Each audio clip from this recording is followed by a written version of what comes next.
सुशांत सिंह राजपूत की मौत की गुत्थी को सुलझाने के लिए उनसे जुड़े हर एक शख्स से पूछताछ की जा रही है। हर एक कनेक्शन निकालने की कोशिश की जा रही है।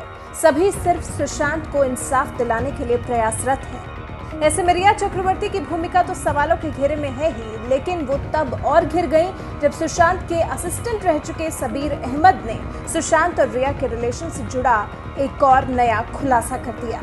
सबीर के मुताबिक रिया ने सुशांत को लोगों की पहुंच से दूर कर दिया था और उनका पुराना स्टाफ हटा दिया था। पता नहीं ये कितना सच है, लेकिन कुछ लोग जो हमारे जाने के बाद काम कर रहे थे वो बताते हैं कि उन्हें हर बात के लिए रिया से पूछना पड़ता था। सबीर कहते हैं, जब हम कैप्री हाइट्स में थे, जबकि ये ड्यूप्लेक्स था, फिर भी मैं तो उसी फ्लोर पर रहता था क्योंकि हमें सुबह सुशांत सर को जगाना होता था।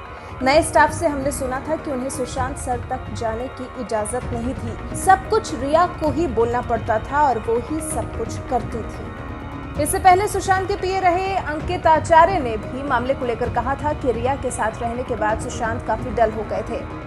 उन्होंने बताया था कि एक बार जब वो सुशांत से मिलने गए थे तो सुशांत की स्माइल गायब हो चुकी थी, डार्क सर्कल्स हो गए थे और उनके लिप्स ब्लैक हो गए थे।